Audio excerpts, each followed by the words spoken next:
Decía la esposa o la amada del libro del Cantar de los Cantares, mejor son tus amores y tus besos que el vino.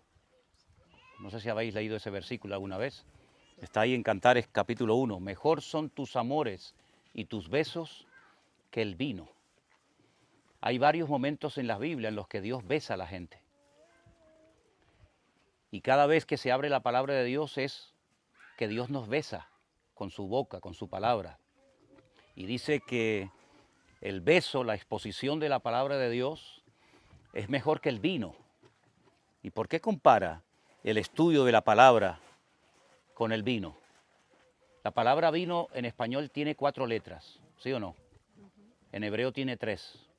Y las letras son yod, yod, nun, sofit. Cada letra en hebreo tiene un valor numérico.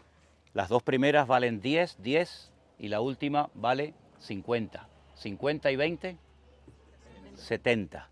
Lo que está diciendo el autor de ese texto es 70 en la mentalidad del judío siempre significa lo mismo. Eran las 70 naciones que rodeaban al pueblo de Israel.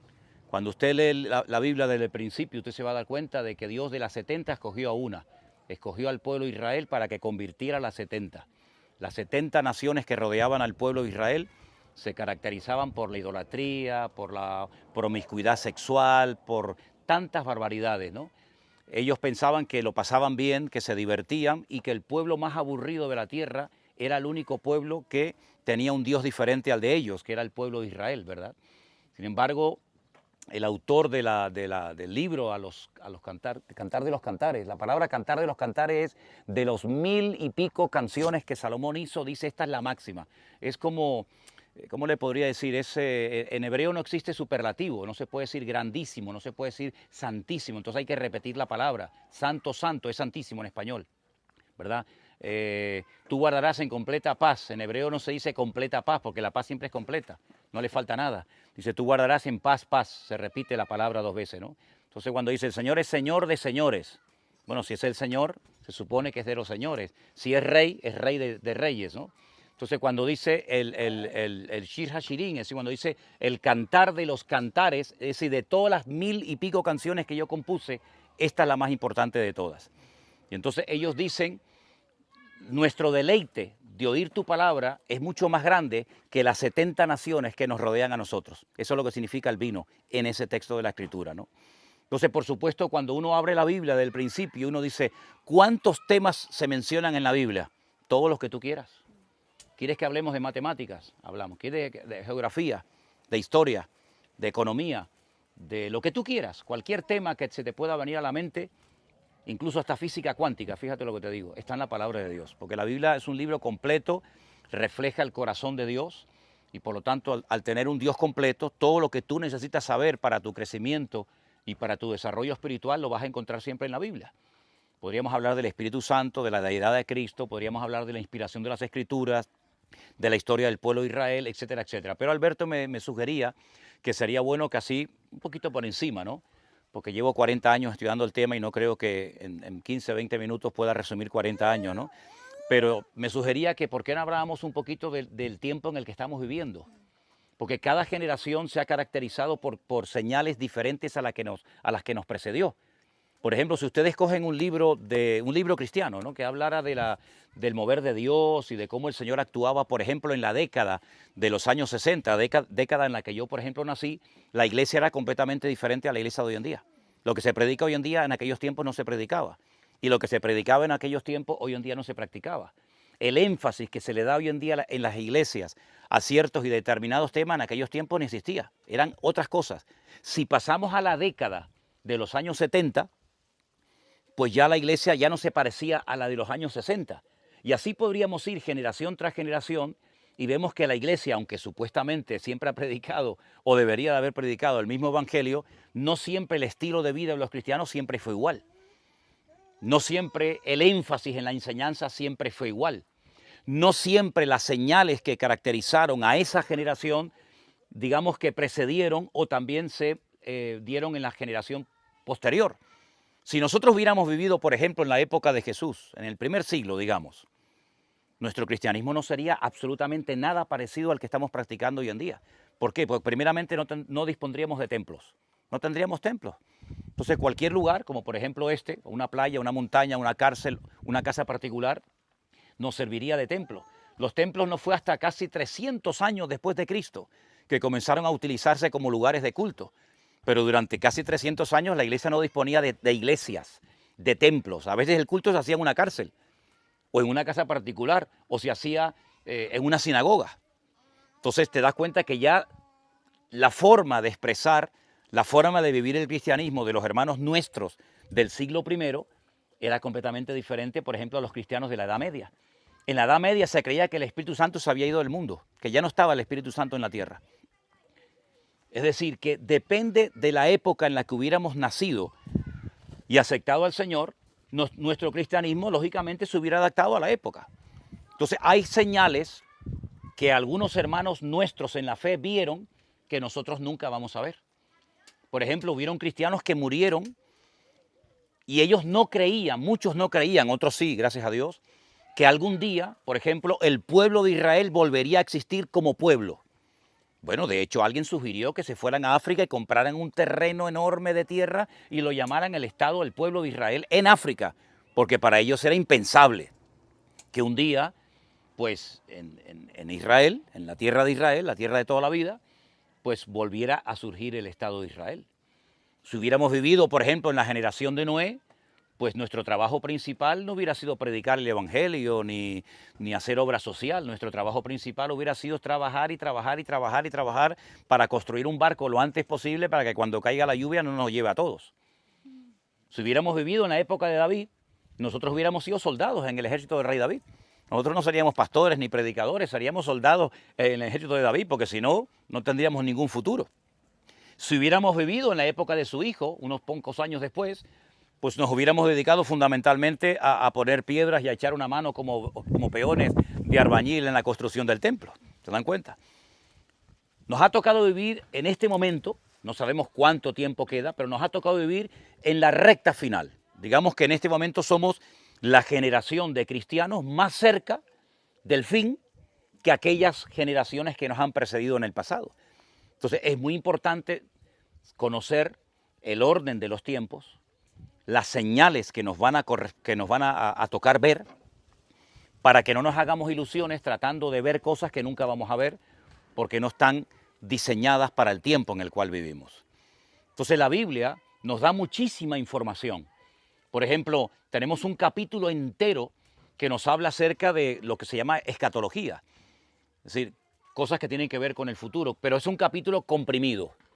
Es el capítulo 24 de Mateo, que surge a raíz de una pregunta que los discípulos le hacen al maestro. Cuando el Señor sale del templo de Jerusalén, aquel templo en aquel momento era una maravilla porque Herodes lo había ampliado y era una preciosidad de templo, y cuando salen del templo, ellos como judíos, porque los discípulos eran judíos, no eran de aquí de Fuerteventura ni de ninguna isla de estas, sino eran de allí, pues ellos están presumiendo de su templo, porque los judíos solamente pueden tener un templo. Las naciones paganas tenían templos por todo el mundo. Los judíos solamente podían tener uno, y en el mismo sitio, en el monte Moriah.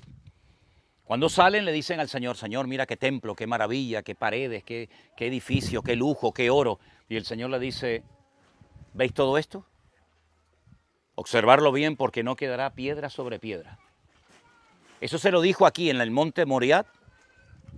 Y la pregunta que le hacen al maestro, que le hacen 4 de sus discípulos, Pedro, Jacobo, Juan y Andrés, le dicen, ¿cuándo será esto y qué señal habrá de tu venida y del fin del siglo? Sí, él hace esta declaración aquí y la pregunta se la hacen en el monte de enfrente. Los que han estado en Israel, los que han estado sobre todo en Jerusalén, se dan cuenta que entre monte y monte hay un barranco, hay un torrente, se llama el torrente del Cedrón, donde tiraban la basura y quemaban a los hijos al fuego, y de ahí viene la palabra Rehema, que es el infierno. Entonces ellos bajan el torrente del Cedrón pensando, dándole vueltas a la cabeza, uy, lo que nos ha dicho el Señor es muy fuerte, ¿eh? Que no quedará piedra sobre piedra. Lo que nos está diciendo el Señor es que nos van a destruir el templo. ¿Cuándo nos van a destruir el templo? ¿Y cómo lo van a hacer? ¿Y por qué? Y no sé qué. Van pensando y dándole vueltas a la cabeza, y cuando llegan allí al huerto de Getsemaní, que está dentro del Monte de los Olivos, le preguntan al Señor, ¿cuándo? ¿Y cómo va a ser esto? ¿Pero qué has dicho, Señor? El Señor está dando una profecía. Y gracias a la pregunta que hicieron, tenemos todo el capítulo 24 de Mateo. Que yo doy gracias al Señor de que le hicieron esa pregunta al Señor. Porque si no le hubieran preguntado, el capítulo 24 de Mateo no lo tendríamos. Por eso a veces es bueno preguntar, pero preguntar a la persona adecuada. No buscar respuestas donde no hay que buscarlas, ¿no? Entonces, el Señor les da un mensaje, pero claro, se lo da todo comprimido y mezcla todo, ¿no? Primera venida, segunda venida, tribulación, postribulación, arrebatamiento, etcétera, etcétera. Y claro, ellos se quedan sorprendidos y no dan crédito a lo que están escuchando. ¿Qué es lo que ocurre cuando se comienza, digamos, a desarrollar el cristianismo por toda la faz de la tierra? Bueno, que ciertos y determinados autores, como por ejemplo Juan, Pablo, Pedro, comienzan a descomprimir y a explicar las declaraciones que el Señor hace en Mateo 24.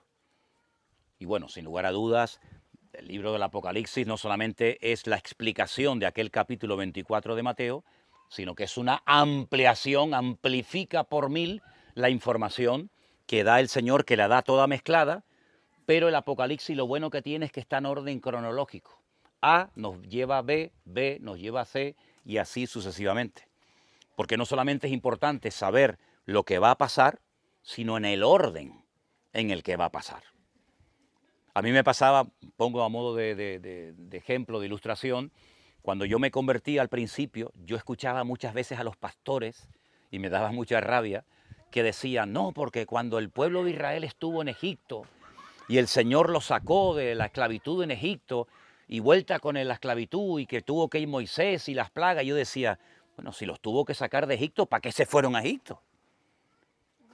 ¿Y cuándo fueron? ¿Y cómo fueron? Entonces no me quedó más remedio que leer la Biblia desde el principio, y entonces me di cuenta, fueron a Egipto porque José y los hermanos y el padre y no sé qué y no sé cuánto.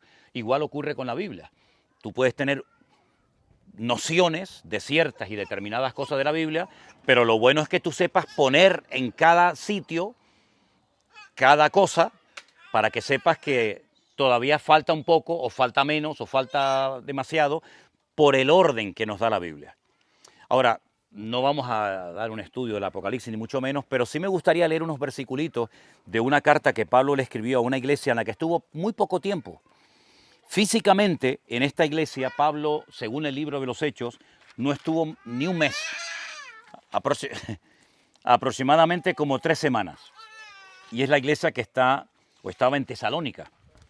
Y miren lo que les dice, por ejemplo, Pablo a estos hermanos prácticamente recién convertidos, aunque algunos comentaristas dicen que, bueno, una cosa es que Pablo haya estado 3 semanas en lo que era la iglesia y a lo mejor en la ciudad estuvo más tiempo, pero sea como sea, es un lugar donde Pablo estuvo relativamente muy poco tiempo si comparamos al tiempo que pasó en Éfeso o al tiempo que pasó en Corinto. Él les dice, por ejemplo, en el capítulo 2 de Segunda de Tesalonicenses lo siguiente: con respecto a la venida de nuestro Señor Jesucristo y nuestra reunión con Él, os rogamos, hermanos, que no os dejéis mover de vuestro modo de pensar, ni os conturbéis, ni por espíritu, ni por palabra, ni por carta, como si fuera nuestra, en el sentido de que el día del Señor está cerca. Ahora, evidentemente, cuando uno lee esto, está haciendo referencia a la segunda, ¿verdad? Porque ya Cristo se había ido hacía más de 30, 40 años atrás. Por lo tanto, cuando Él dice, con respecto a la venida de nuestro Señor Jesucristo y nuestra reunión con Él, pues lo que está haciendo referencia es a lo que se llama parousia, que es la palabra técnica que se emplea para hacer referencia única y exclusivamente a la segunda aparición visible, física del Mesías. Para la primera se emplea la palabra epifanía. Entonces, cuando tú ves epifanía o parousia, sabes que se está refiriendo a la primera o a la segunda. Pablo, la información que te va a dar ahora no es como los profetas del Antiguo Testamento que dieron mucha información acerca de la epifanía, de cuándo vendría, de cómo entraría triunfalmente en Jerusalén, de cómo sería su ministerio, cómo lo iban a rechazar, cómo lo iban a crucificar. No, esos datos ya se dieron en el pasado. Ahora yo les voy a dar una información de la cruz adelante. Los profetas dieron información de la cruz para atrás. salvo secciones, ¿no? Pero Pablo lo que dice, yo les voy a decir lo que va a pasar de aquí en adelante. Y entonces él dice, nadie os engañe en ninguna manera, porque no vendrá, ¿de quién está hablando Pablo aquí? De la venida del Señor, ¿vale? No vendrá sin que antes venga la apostasía y se manifieste el hombre de pecado, el hijo de perdición. Yo les voy a decir algo que a lo mejor a más de uno le va a sorprender. Pero bueno, a lo largo del día se podrá demostrar si dije la verdad o no. Hoy no va a venir el Señor. ¡Ah! Hermano, por favor. Bueno, si viene hoy, les pediré perdón allá arriba en la gloria cuando nos veamos, ¿vale? Pero si no viene, al final del día no hace falta que me digáis nada, pero habréis dicho, pues dijo que no venía y no vino. Lo dejo ahí para vuestra consideración, porque a mí me gusta enseñar haciéndole pensar a la gente. La enseñanza que yo doy no es por presión, sino es por convicción. Es decir, yo prefiero que ustedes piensen y razonen antes de decir a todo, amén, amén. No se dice amén a todo. De hecho, no tienen que decir hoy amén a nada. Ustedes reflexionen, mediten, examinarlo todo y retener lo bueno. Y espero que todo lo que diga sea bueno y no haya que descartar nada, ¿no? Pero dice aquí, no vendrá el Señor hasta que ocurran dos cosas significativas. La apostasía, ahora vamos a definir qué es eso, y se manifieste el hombre de pecado o el hijo de perdición. Es la misma persona, pero con dos títulos diferentes. ¿Saben que en la Biblia, por ejemplo, se emplean a veces para hablar de Dios, o del Señor Jesucristo, o del Espíritu Santo, o de muchas otras cosas, diferentes palabras o términos? Por ejemplo, de Jesús se dice, Jesús es el alfa y el omega. Vale. Y Jesús es el león de la tribu de Judá. Ah, entonces son dos, no es el mismo. Y Jesús es la luz del mundo. Entonces es un montón de cosas. Sí, son un montón de calificativos, de adjetivos, de palabras, de términos, pero para definirte y describirte a la misma persona para que lo conozca de diferentes vertientes y de diferentes puntos de vista, ¿vale? Entonces cuando Pablo dice, mira, va a venir un señor que se llama, o lo vamos a llamar nosotros, el hijo de pecado, o el hijo de perdición, o el inicuo, o el cuerno pequeño, o el anticristo, como lo llama Juan, estamos hablando de la misma persona, pero utilizando diferentes términos para descubrir su naturaleza. ¿Cuántos nombres tiene el Espíritu Santo en la Biblia? Un montón. Espíritu de vida, espíritu de gracia, espíritu de adopción, paracleto, montones. ¿Cuántos nombres tiene el diablo en la Biblia? Montones de nombres. Diablo, Satanás, serpiente antigua, dragón, calumniador, pero es la misma persona. Entonces tiene que aparecer en la escena pública. No es que dice, me parece. Miren, en este tema hay una cosa que yo le digo a los hermanos y es lo siguiente. Aquí no vale el yo siento. A mí me parece. Aquí esto no funciona. En otras cosas, a lo mejor Alberto dice, bueno, vale, pues le dejamos que la hermana sienta. Yo tengo mucha hambre, siento mucha hambre. No hay ningún problema, porque yo también la siento ahora mismo, ¿vale? Pero no, yo siento que el Señor, mire, aquí no, porque aquí, gracias a Dios, lo oculto ya está revelado. Eso es lo bonito, ¿eh? Que no hay que sentir, no hay que imaginarse, ¿vale? Pablo dice, hermanos, el Señor tiene que venir por segunda vez. No os quepa la menor duda, pero no va a venir hasta que se manifieste el hijo de pecado o el hombre del hijo de perdición y venga la apostasía. La apostasía es la pérdida total y absoluta de valores. Ya no hay absolutos, ya son todos relativos. Yo siento que soy un niño de 5 años. Como él lo siente. Yo siento que soy un hombre en un cuerpo de mujer o una mujer en un cuerpo de un hombre. Bueno, como él lo siente, ¿verdad? Ya hoy en día vale todo. Ya hoy en día vale todo. Yo siento que me he enamorado de mi perro y me voy a casar con él. Es mío, ¿verdad? La apostasía es la pérdida total y absoluta de valores. El mundo al revés. Sí, yo tengo una casa, he trabajado 20 años, me he sacrificado, he ahorrado dinero, la he pagado y me voy al supermercado a hacer la compra. Y entro y me encuentro a 4 tipos viviendo dentro de mi casa y le digo a la policía, mire, que se me han metido unos señores en mi casa. Y me dice la policía, no podemos hacer nada. ¿Cómo? ¿Y a quién llamo entonces? ¿No? Uno llama a la policía. No, tienes que llamar a 4 golfos que vengan, le den una paliza, que lo echen a la calle, ¿no? Después borras esto, ¿eh? El mundo al revés. El mundo al revés. Todo eso forma parte de lo que es la apostasía, ¿verdad? Miren, por ejemplo, lo que le están enseñando las criaturas en el colegio. Yo doy gracias a Dios de que mis hijas, pues ya las veis, ya son grandes. Pero yo si fuera padre hoy en día, sería tremendo, porque, bueno, Anderson me cuenta, ¿no? Lo que a veces vienen los niños, le dicen del colegio, mira, que esto y aquello, que eso en nuestra época era impensable decir eso, ¿no? Lo que ves en las iglesias hoy en día. Yo en mi época, cuando yo me convertí, todo era sano, todo era tranquilo, no había complicaciones de la vida. Sí, lo que vamos a ver, y ya hemos comenzado a ver, esto es algo impresionante, una cosa increíble, ¿no? Y todo eso forma parte de una de las señales de los últimos tiempos. Y lo peor no es lo que vamos a ver, lo peor es que alguno va a decir, no, pero si no pasa nada.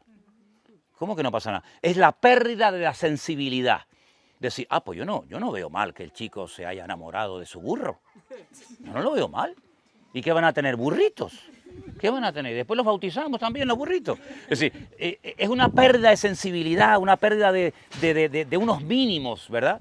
Eso lo vamos a ver y ya lo hemos comenzado a ver. Pero también dice la Biblia que se manifestará, se dará a conocer, saldrá del anonimato este personaje de carne y hueso, ¿vale? Que no es producto de una relación de Satanás con una señora y como en las películas de Hollywood, sino es un señor con DNI, con pasaporte, con carnet de identidad o como se llame, y este personaje se va a dar a conocer. El nombre más conocido de este personaje, que solamente lo emplea Juan, dicho sea de paso, es el del anticristo. Este personaje se va a manifestar. Y esto dará comienzo a una etapa que en el Antiguo Testamento se conoce como el tiempo de angustia de Jacob, y en el Nuevo Testamento, sobre todo, se le conoce como la famosa tribulación o la gran tribulación, ¿de acuerdo? Ahora, fíjate qué interesante, porque Pablo nos da un dato aquí buenísimo, y dice, el cual se opone, ya estamos hablando del anticristo, se opone y se levanta contra todo lo que se llama Dios, o es objeto de culto, tanto que se sienta en el templo de Dios haciéndose pasar por Dios. Pero vamos a ver, ¿no acabas de decir que el templo lo iban a destruir? ¿Cómo se va a sentar en un templo que no existe? Pues hombre, aquí empleamos el sentido común, porque la cabeza yo siempre digo que viene muy bien para la gorra, pero es mucho más. ¿Qué significa? Que si se va a sentar en el templo de Dios haciéndose pasar por Dios, pues habrá que reconstruir el templo de Dios, ¿no? ¿Y el templo de Dios cuál era? Claro, algunos dicen, no, pero la Biblia dice que somos el templo del Espíritu Santo, sí, pero hay que saber interpretar las expresiones y los textos en su momento. El templo de Dios en la mentalidad de la época era el sagrado templo de Jerusalén. Si ese templo, el Señor profetizó que iba a ser destruido, que fue destruido en el año 70 después de Cristo, y Pablo dice por revelación del Espíritu Santo que este personaje se va a sentar, va a ser acto de presencia en el templo de Jerusalén, haciéndose pasar por Dios y recibiendo adoración, pues lo que te está diciendo es que el templo va a tener que ser reconstruido, ¿sí o no? Y algunos dirán, pero eso es muy difícil, ¿no? Bueno, un rabino judío, amigo nuestro, nos dijo una vez, más difícil era que volviéramos a Israel después de 2000 años. Así que ya una vez que estamos dentro, va a ser menos complicado construir el templo que lo que era conquistar la ciudad de Jerusalén después de casi 2000 años en manos de gentiles, ¿no?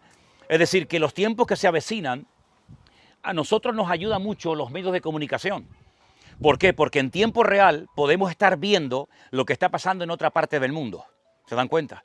Por lo tanto, es muy importante que no solamente con la palabra de Dios, sino que estemos atentos a lo que suceda a nuestro alrededor, para que podamos en todo momento saber interpretar y discernir las señales, los acontecimientos, las noticias que se están dando. Mira a ver si el anticristo te está llamando ahí. No es, ¿no? Ah, el suyo no. Se enteró y está diciendo, cállate, no sigas dando datos que me vas a descubrir. ¿No os acordáis que cuando yo estaba con vosotros os decía esto? Es decir, estos hermanos que llevaban 3 semanas convertidos, Pablo les hablaba del anticristo, Pablo les hablaba de la aparición del anticristo, Pablo les hablaba de cosas tremendas, y hay muchos cristianos hoy en día que no tienen ni idea de estas cosas. ¿Cómo puede ser eso? Bueno, a mí me dijeron una vez que fuera a dar unos estudios de Daniel y de Apocalipsis a un colegio, creo que era en Barcelona, solamente para pastores y obreros, y el pastor que dormía conmigo en la habitación, no en la misma cama, pero sí en la misma habitación, pues resulta que me dice, oye Manolo, te voy a confesar algo. Digo, dime. Si yo en mi vida he dado un estudio en mi iglesia de Daniel y de Apocalipsis. Digo, ¿y por qué, tío? Me dice, porque no tengo ni idea. Digo, ¿cómo? Ni idea. Digo, ¿y a ti no te da vergüenza? Dice, no, pero no sé, no, me esquivó el tema, ¿no? Este es el tema que está en plena actualidad, debería estar en actualidad hoy en día. ¿Qué es eso de que el libro del Apocalipsis es muy difícil y que no se puede entender? Pues al contrario, lo que pasa es que tienes que saber las bases, ¿verdad? Para poder interpretar los colores, los caballos, los números, etcétera, pero de difícil nada, simplemente te falta profundizar en la palabra y lo que no entiendes aquí te lo aclara ya y viceversa, ¿no? Entonces Pablo dice, yo estas cosas cuando estaba con vosotros, yo os las explicaba. Y fíjate lo que dice aquí, ya está el misterio de la iniquidad en acción, si ya el diablo ya dijo, venga, va, por todas. Lo que pasa que sabéis quién al presente lo detiene, hasta que él a su vez se ha quitado de en medio. Es decir, esta gente con 3 semanas de convertidos tenían datos e información que ni siquiera muchos pastores hoy en día se atreven a compartir en un púlpito, porque como no profundizan en la palabra, sino que están, no sé en qué planeta o en qué juego están, se olvidan de que a los creyentes hay que prepararlos, no para que el mundo se va a arreglar y todo se va a solucionar. Bueno, ahora tenemos elecciones, ¿no? Ahora en mayo ya saben, ¿no? Todos le van a subir el sueldo, 4 pagas al año, vamos a trabajar 3 días a la semana. Bueno, y con las generales ni te cuento, con las generales esto va a ser el paraíso terrenal. España no lo va a conocer nada, no lo va a conocer nadie. Eso es mentira. El Señor Jesucristo dice que la maldad se va a multiplicar y esto va a ir cada vez de mal en peor. Y eso de enseñar a la iglesia, no pasa nada, y tú reclamas, y tú visualizas, y tú pides, y tú decretas. Mira, hermano, te voy a decir una cosa. El creyente a lo largo de la historia siempre se preparó para padecer persecución. Siempre. Tú, por ejemplo, coges los libros de teología de hace 100 o 200 años y ningún creyente se le pasaba por la imaginación que a nosotros no nos van a perseguir, nadie se va a meter con nosotros, las iglesias van a ser una maravilla. Al contrario, hermanos. ¿Saben, por ejemplo, cuando el apóstol Pablo escribe una carta y él habla acerca de su equipo ministerial? ¿Saben la decisión que tomaron los que trabajaban con Pablo, y Pablo incluido?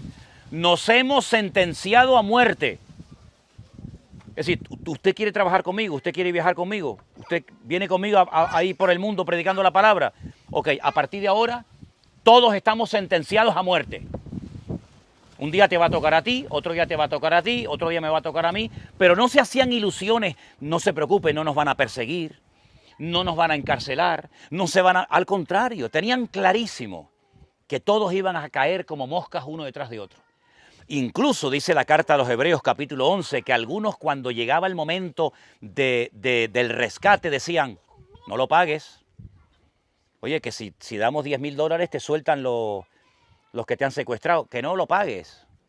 Que como ellos saben que soy pastor, prefiero morir para la gloria del Señor que pagar el rescate y perderme el galardón de mártir. Madre mía, pero ¿quién hace eso hoy en día? Hoy en día caímos secuestrados y empezamos a llamar a medio mundo, por favor, hermano, mándenme una ofrendita, que me van a matar. En aquellos días dice, no, que no pagues el rescate, que tenemos el de que no lo pagues, que quiero morir como mártir para la gloria del Señor. Las vueltas que ha dado la vida, ¿eh? Entonces los cristianos se preparaban para ser perseguidos. En la cárcel no se ponían a quejarse, no llamaban pidiendo oración, oren por mí que tengo la espaldita toda rota, sino se ponían a cantar. Si nosotros hubiéramos vivido en el siglo I, no aguantaríamos el cristianismo de aquella época. Y ellos, hoy en día, si vivieran aquí, dirían, pero ¿esto qué es? Una chuletada ahí, piscina, el otro con el dron como si fuera un niño chico para arriba, abajo. Pero ¿esto qué es? Pero ¿qué cristianismo es este? Pero ¿de dónde habéis salido vosotros, hombre? Es así, ¿te das cuenta? Entonces, hermanos, el Señor Jesucristo dice, el que quiera vivir piadosamente, sufrirá persecución. Ha habido hermanos que han perdido su trabajo por querer mantener un testimonio en el Señor. Ha habido personas que han perdido la vida por querer mantener su santidad y su comunión con el Señor hasta el último momento. Por lo tanto, la Biblia nos presenta un cuadro real. No es una ficción. Como decían aquellos, vengan a la iglesia, conviértanse, que se le van a ir todos los problemas. Y yo decía, no, pues yo me equivoqué de iglesia, viejo. Yo me equivoqué de iglesia, porque yo desde que me convertí he recibido palos por todos lados. Entonces, capaz que me equivoqué de denominación, ¿no? El creyente tiene que estar preparado para lo que sea, porque pase lo que pase y venga lo que venga, el Señor está con nosotros y Él nos va a guardar y Él nos va a proteger. Y dice el Salmo 23, fíjate los miles de años que tiene ese Salmo, y ya David dijo, y aunque ande por valle de sombra y de muerte, no temeré mal alguno, porque tú estarás conmigo. Es decir, la presencia del Señor es más que suficiente, independientemente de todo lo que pueda tener. Como dije al principio, ¿no? Tus amores y tus besos fueron mejor que el vino, decía la mujer del Cantar de los Cantares, ¿no? Miren, fue un cura, hay que decirlo, ¿saben? Fue un cura aproximadamente hace unos 150, 170 años, el que un día estudiando él la Biblia, él llegó a la conclusión de que la Iglesia apostólica y católica y romana, no nosotros, nosotros somos los malos, la Iglesia católica, apostólica y romana no iba a pasar por la gran tribulación. Los herejes que somos nosotros sí, y los judíos también, pero ellos no. Entonces hubo un teólogo muy famoso en aquellos tiempos que se llamó el doctor Scofield. En aquellos tiempos estaba totalmente prohibido meter una página, meter un mapa, meter una información en la Biblia que no formara parte del texto. Usted no podía encontrar una Biblia como por ejemplo esta, ¿no? Que tiene mapas al final, o tiene una introducción a cada libro, un bosquejo. Eso era pecado mortal. La Biblia es la Biblia y punto. Hoy en día usted tiene en la Biblia todo menos la Biblia, ¿no? No tiene todo esto de comentarios y 3 páginas de Biblia, ¿no? En aquellos tiempos eso era impensable, una falta de respeto. Este doctor Scofield, que era muy reconocido y muy querido, un buen teólogo y tal, le gustó el comentario de este cura. La iglesia no va a pasar por la gran tribulación, y él ya lo aplicó también a toda la cristiandad. Y lo publicó en una Biblia que se llama la Biblia de Scofield. Usted sabe que hoy en día está la Biblia de Ante Hebel, la Biblia de Jimmy Swaggart, la Biblia de Scofield, la Biblia pentecostal, la Biblia del niño, la Biblia de la niña. Hoy en día hay Biblia para todos los gustos, ¿no? Pero no la lee ninguno, pero hay Biblia para todos los gustos. Entonces, en la Biblia de Scofield, claro, cuando los seguidores, cuando los que respetaban a Scofield, que era un hombre con mucha sabiduría y mucho conocimiento, leyeron a pie de página que la iglesia no iba a pasar por la gran tribulación, dijeron, wow, esto es una revelación, esto es una maravilla. Y entonces se extendió por la inmensa mayoría de las denominaciones protestantes o evangélicas que la iglesia no pasaría por la gran tribulación. Pero antes de Scofield, la teología cristiana decía que la iglesia iba a pasar por luchas, por pruebas y dificultades. Después de Scofield cambió todo. Entonces yo me crié en una denominación, de la cual que creo también salieron ustedes, donde a mí se me decía, la iglesia, la gran tribulación. Eso es para los judíos, que son los malos. Para los judíos que son los malos. Pero resulta que cuando hay promesas que nos gustan, son también para la iglesia, ¿no? Pero si será una promesa para el pueblo de Israel, no, pero también son para nosotros, pues somos hijos de Abraham. Eres hijo de Abraham para esto, pero para esto no eres hijo de Abraham. Esto qué cosa es. No se puede trabajar con pulgadas y con centímetros. O trabajamos con una cosa, o trabajamos con otra. O somos para todo, o no somos para nada, ¿no? Y entonces cuando yo preguntaba en el seminario en aquella época, bueno, ¿y dónde puedo yo demostrar bíblicamente que la iglesia no pasará la gran tribulación? Porque toda declaración que hagamos tendremos que demostrarla con la Biblia, no con el yo siento. Que en mi época se usaba mucho aquello de yo siento, hermano. Cuando decía la hermana, yo siento, aquello todo el mundo firme. Y me decía, no, porque hay un versículo en la Biblia que dice que Dios no nos ha puesto para ira, sino para alcanzar salvación. Vale, entonces yo me iba a mi casa calladito y empezaba, y venga a leer, y un día encuentro en el libro de Apocalipsis que hay 3 referencias a 3 iras diferentes. Está la ira de las naciones, la ira del dragón y la ira del cordero. Entonces voy al profesor y le digo, mire, una pregunta. Usted dijo que la iglesia no va a estar en la gran tribulación porque Dios no nos ha puesto para ira. Efectivamente. Vale, ¿a qué ira se refiere? ¿A la del dragón, a la de las naciones o a la del cordero? Y me dijo, ¿ah? Digo, no, déjalo, no, otro día hablamos, Yo dije, este no tiene ni papa. 3 iras. ¿De qué ira estoy yo exento?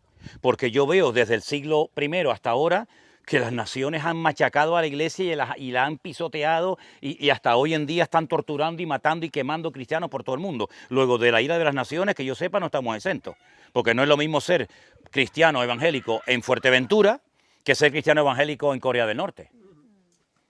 Y no es lo mismo ser cristiano aquí en las Islas Canarias, debajo de una palmera, tomando el sol, que ser cristiano en Irán. Luego las naciones a nosotros, de respetarnos, nada. Y de hecho hoy en día en muchas naciones tú simplemente haces así y ya te cortan la cabeza. Luego de eso no estamos exentos. De la ira del dragón, el diablo no se ha ensañado contra la iglesia. Ay, amigo. Es un ladrón que viene a hurtar, a matar y a destruir. Y Pedro dice, cuidado que está como un león dando vueltas a ver al débil, a quien devora. Luego tampoco de esa estamos exentas. Y no le deis lugar al diablo. Luego yo le puedo dar lugar al diablo. De la única que estoy exenta es de la ira de Cristo, del Cordero, de mi Dios. Dios ya no está enfadado conmigo. ¿Por qué? Porque el enfado que Él tenía contra el pecador y contra el pecado, lo cargó en su amado Hijo Jesús. Y por su llaga fuimos curados. Y a través de Cristo somos justificados. No justificó mi pecado, me justificó a mí como pecador, pero no porque yo me lo mereciera, sino porque a través de los méritos de Cristo, mi pecado fue borrado, anulado y se acabó. De esa ira estoy exenta, pero de las otras dos, entonces vemos cómo las naciones se levantan contra la iglesia, cómo las naciones atacan al pueblo de Dios, cómo prohíben el evangelio, cómo queman Biblia, etcétera, etcétera. Entonces la iglesia tiene que estar preparada para adaptarse a los últimos tiempos. Y los últimos tiempos no van a ser tiempos fáciles, hermanos. Van a ser tiempos, como dijo Pablo, de guerras y de rumores de guerra, lo dijo el Señor, y tiempos peligrosos. La palabra peligrosos en griego es chalepos. Significa tiempos desprovistos de todo principio y moral. Y lo estamos viendo. En mi época, tu padre te miraba, no te decía nada. Solamente te miraba así, ¿no? ¡Buah! Mira, me transmitía un mensaje subliminal, pero un mensaje impresionante, ¿eh? Mira, ni con esto lo mandas. Te decía, o te estás quieto, Manolo, o cuando llegues a casa te voy a dar una somanta de palo. Desgraciado, que me estás haciendo pasar ridículo. Todo eso te lo decía, yo lo entendía. Era transmisor y receptor. Transmisor, era una cosa... No, y hasta conversábamos y todo. Sí, una cosa increíble. Sí, 5G, eso nada, es que yo era una línea directa. Hoy en día, tú mira al niño. Tírale piedra, el tío pase de todo. Que no te metas en el agua, Díselo de todas las maneras, al final te tienes que meter tú en el agua y sacarlo al tío del agua. Es así. En mi época se decía, cuando los mayores hablan, los niños se callan. Hoy en día es al revés, cuando el niño habla, la abuela se calla, porque está hablando el niño. Y en la clase, el tío está por el móvil y el profesor tiene que esperar a que el desgraciado termine la conversación con la novia porque no puede dar la clase. El mundo al revés, ¿te das cuenta? El mundo al revés total. Entonces la Biblia nos enseña que en los últimos tiempos estas cosas las vamos a ver, pero lo tremendo y lo más triste de todo esto es que esto se ve en la iglesia. La falta de respeto, la falta yo el otro día le dije a uno, lo miré así de arriba abajo y le digo, te faltan las cholas nada más, tío. ¿Tú dónde vas, viejo? Le dije así, ¿tú dónde vas? No, al culto, al culto no, tú vas a la playa, con esas pintas tú vas a la playa. Vamos a ver, yo estoy así, porque estoy aquí con ustedes. Pero yo creo, vamos a ver, yo no soy un tío cerrado, no soy un tío de la edad media, ¿me entiendes? No soy un talibán de estos, ¿me entiendes? Pero unos mínimos, ¿sabes? Un mínimo de respeto. Gente corriendo, hablando, saltando, hablando de fútbol, hablando de la película, y a los 10 minutos salta el timbre para entrar al culto. Pues, ¿pero a quién venimos a ver aquí? Aquí venimos a adorar al Rey de Reyes y Señor de los Señores. Oye, que en el templo de Jerusalén se tenían que lavar 7 veces y sumergirse y la ropa y un silencio y no sé qué para ir a la casa del Señor, ¿verdad? No es que tenemos que ir a esos tiempos, pero como una falta de respeto, todo vale, no pasa nada. La Biblia dice que cuando vas a saludar a una persona ya mayor que tú, te pongas de pie. Eso lo dice la Biblia. Esos son principios de la Biblia. El aguantar la puerta, el gracias, siéntese usted, señora. Yo he ido en el tranvía. Una vez, no voy mucho, ¿no? Pero una vez fui en el tranvía porque tuve que dejar en el coche en el taller. Había 7, 8 ahí sentados con los móviles y las señoras con los bolsos de pie me daban unas ganas de sacarme. Yo miré y había cámara. Claro, ya me corté. Si no hubiera habido cámara, yo me saco esta de paseo. Pero una cosa increíble, una cosa tremenda, ¿no? Entonces, todo eso forma parte de los últimos tiempos, pero no solamente eso, sino la presión espiritual. La presión espiritual es tremenda, ¿verdad? Tremenda. Entonces, hermanos, leamos la palabra de Dios, reflexionemos acerca de lo que el Señor nos dice en su palabra, porque en los últimos tiempos, aunque tenemos muchas cosas, esas cosas no nos tienen que dar la seguridad que algunos piensan que tienen porque ya tengo los papeles, ya estoy legal. Ah, ya estás tranquilo, ya estás tranquilo. Ya tengo mi casita, ya tengo la nómina, ya tengo no sé qué. Y lo que tienes lo puedes perder en 5 minutos. En 5 minutos. Entonces nuestra seguridad no está en lo que tenemos, hermanos. Nuestra seguridad está en Cristo. Y estando en Cristo, aunque tuviéramos que salir corriendo para salvar la vida y huir aquí y huir allá, esa fue la forma de vida que vivieron nuestros hermanos durante siglos. Y ellos nos trajeron a nosotros el Evangelio. ¿Cuántas veces yo me he preguntado si en vez de haber vivido nosotros en esta época, hubiéramos vivido en el siglo I, hubiera llegado el Evangelio hasta el siglo XXI? Porque Pablo dice, todo lo he llenado del Evangelio de Cristo, desde Jerusalén hasta Ilírico. Y yo el otro día digo, ¿y Ilírico dónde está? Ilírico es Yugoslavia, Ilírico es Albania, Croacia, Macedonia. Todo lo había llenado del Evangelio, sin radio, sin televisión, sin WhatsApp, sin móviles, sin barcos, sin aviones, sin nada. Y se esforzaban, una pasión para Cristo tremenda. Y nosotros tenemos, bueno, tenemos de todo, hermano, tenemos de todo. Incluso he conocido a cristianos que se quejan de lo que tienen. Antes se quejaban de lo que no tenían, ahora dice, ya, el móvil a ver si lo cambio porque ya no me gusta, ahora salió el 18. Y a la semana ve a uno que tiene el 25 y dice, ya no me gusta el 18, ¿para qué me habré comprado la porquería esta? Entonces, hermanos, vivamos lo más cerca del Señor, porque esto no ha hecho más que empezar. Vivamos de una relación fresca y permanente con el Señor, tengamos comunión con nosotros, porque probablemente llegará el momento en los que tendremos que llamarnos y decir, hermano, ¿qué tienes en tu casa? Tengo papas, cebollas y tal cosa. Pues mire, yo tengo esto y esto, lo compartimos y comemos hoy juntos. Porque dice la Biblia, ¿qué es lo que será? Lo mismo que ya fue. Entonces seamos solidarios, dejemos el egoísmo, dejemos el esto es mío y no lo toque, porque el Señor nos enseña en su palabra que el secreto de la permanencia de la iglesia en estos 2000 años, ¿saben cuál ha sido? La unidad y mirarlo solamente a Él. No sé si tienen alguna pregunta, porque ya te digo, este tema podremos estar hablando aquí días, semanas y meses, pero lo importante es saber que Cristo viene, no sabemos cuándo, pero sí podemos saber cuánto tiempo falta por su venida.